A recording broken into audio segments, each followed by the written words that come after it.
Bonjour et bienvenue dans votre série « Comment avoir un pitch gagnant ». Dans les épisodes précédents, on a expliqué comment présenter son opportunité, comment pitcher sa solution. Maintenant, il s'agit d'expliquer aux investisseurs comment on va aller chercher toutes ces opportunités qui nous attendent sur le marché, pourquoi notre équipe est la meilleure pour aller chercher le business et enfin, les inviter à rejoindre notre incroyable aventure. C'est en général ici qu'on a les slides. Go-to-market, projection financière, équipe, besoin en financement et utilisation. Qu'est-ce qu'une stratégie de go-to-market? Il s'agit d'expliquer aux investisseurs comment vous allez chercher toutes ces opportunités. Première chose, où est-ce que vous allez concentrer vos efforts pour générer du revenu? Ensuite, par quel canal vous allez aller chercher tous les clients qui vous attendent? Est-ce que vous allez recruter des commerciaux ou est-ce que vous allez avoir une stratégie d'acquisition purement online? Enfin, quels sont vos systèmes d'acquisition et de fidélisation que vous allez mettre en place pour avoir de nouveaux clients? Est-ce que vous comptez avoir des partenaires stratégiques et est-ce que vous comptez sortir de votre pays, par exemple, pour rentrer dans un autre pays dans combien de temps? L'information principale qu'il va falloir réussir à ressortir dans votre stratégie de go-to-market, c'est ce qu'on appelle le burn rate. Combien vous allez dépenser d'argent par mois pour atteindre votre objectif? C'est une vraie problématique de trésorerie. Si vous n'avez pas le cash suffisant, vous ne pourrez pas atteindre l'objectif que vous avez vendu aux investisseurs.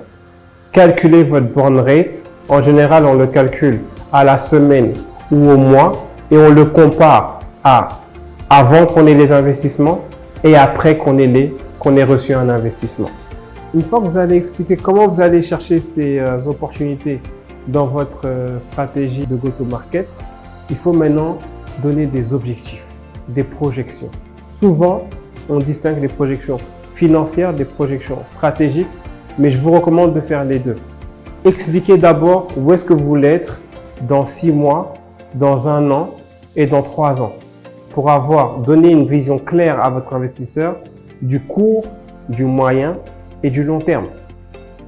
Ensuite, expliquez à chaque jalon combien de revenus vous serez en mesure de générer. Donc, est-ce que je vais générer 100 millions au bout de 6 mois, 200 millions au bout de 12 mois et 500 millions au bout de 3 ans, par exemple. Et enfin, en dessous de chaque échéance, expliquez est-ce que vous êtes profitable ou pas. Donc, je répète, le but des projections, c'est de réussir à projeter l'investisseur à court, moyen et long terme, d'expliquer quel est le type de revenu que vous allez pouvoir atteindre une fois qu'il aura mis de l'argent dans votre entreprise et d'expliquer dans un troisième temps à quel moment il pourra espérer être rentable.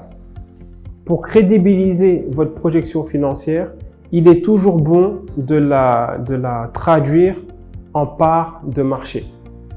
Si vous vous rendez compte qu'au bout de 3 ans, vous avez pris 40% d'un marché, il est probable que vos projections ne soient pas réalistes. En revanche, si au bout de 3 ans, vous avez pris 2% de part de marché, ça indique que votre marché est très très large et mécaniquement, ça réduit le risque pour l'investisseur. Si le marché est énorme, quelle que soit votre performance, vous ne devriez pas prendre beaucoup de parts de ce marché-là.